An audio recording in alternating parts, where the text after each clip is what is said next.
Oui, comme ça a été exposé, depuis 8h34 ce matin, nous sommes en blackout. C'est le pire qui puisse arriver sur un réseau électrique, c'est-à-dire plus du tout d'électricité.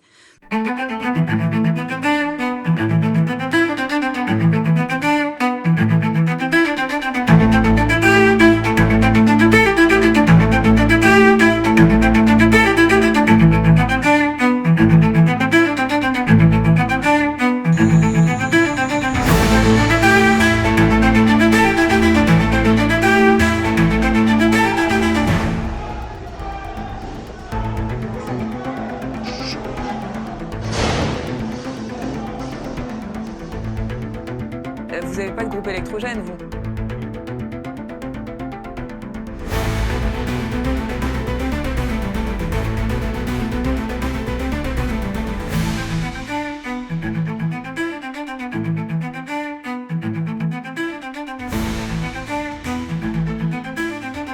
Vigilant, bien sûr, sur la situation. À partir du moment où on a eu la coupure ce matin, on est passé sur groupe électrogène. Donc à cette heure, on n'a pas été contraint de mettre fin à des activités. On continue à prendre en charge des patients normalement. Les groupes ont pris le relais.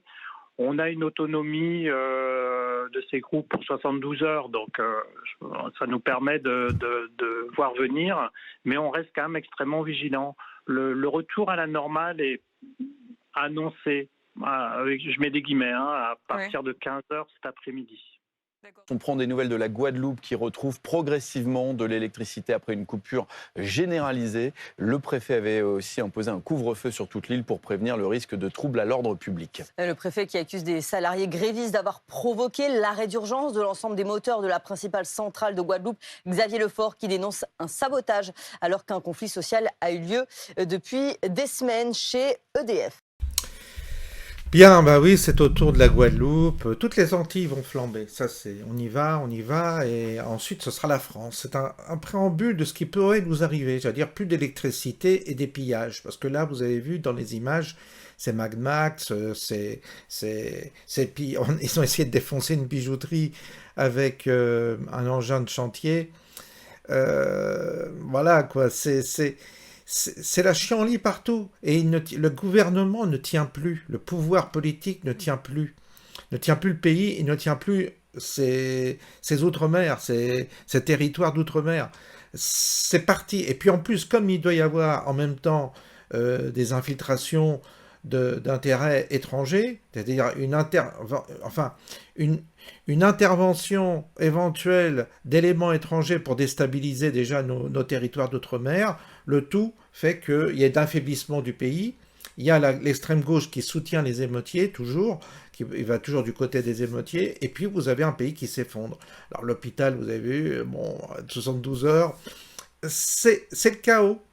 Et ça va arriver en France, ça va se produire en France, on y va tout droit, parce qu'il n'y a pas de stabilité économique, il y a une extrême gauche quand même très puissante, avec des esprits qui sont très remontés en France, je vous parle même pas de l'immigration, on fait que ça d'en parler, donc là, c'est terrible ce qui est en train de nous arriver, ça part en couille, excusez-moi l'expression, mais de toutes parts, il n'y a plus rien, il n'y a plus personne qui tient quoi que ce soit dans ce pays.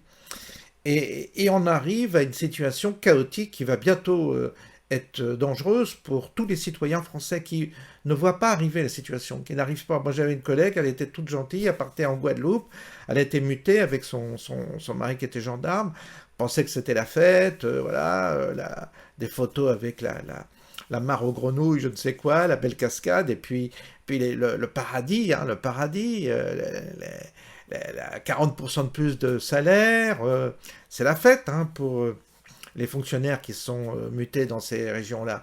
Sauf qu'il y a une situation qui était déjà dégradée et qui va se dégrader, donc c'est loin d'être la fête pour tous ceux qui vont aller travailler là-bas. Et je vous assure que ces gens-là vont revenir sur le continent en espérant ne pas reconnaître ça ici en France, mais ça va arriver aussi ici, c'est normal, c'est logique, c'est la logique des choses en fait. Donc fini la fête, il va falloir que tous on prenne notre destin en main si on veut que ça se dégénère pas complètement, sinon c'est foutu. c'est vraiment foutu. Et là, vous verrez, ils rentreront chez vous, dans vos maisons, vous n'aurez plus d'électricité. Vous savez, ça va très très vite. Ça peut très très vite se dégrader, une situation. Et là, on voit Guadeloupe, les pays d'outre-mer, de toute façon, les territoires d'outre-mer, ils sont déjà plus ou moins visés par des intérêts étrangers et qui vont chercher par tous les moyens à mettre des leaders pour déstabiliser dans tous ces pays la situation politique, avec l'appui de l'extrême gauche, donc c'est mort. À bientôt, bonne soirée.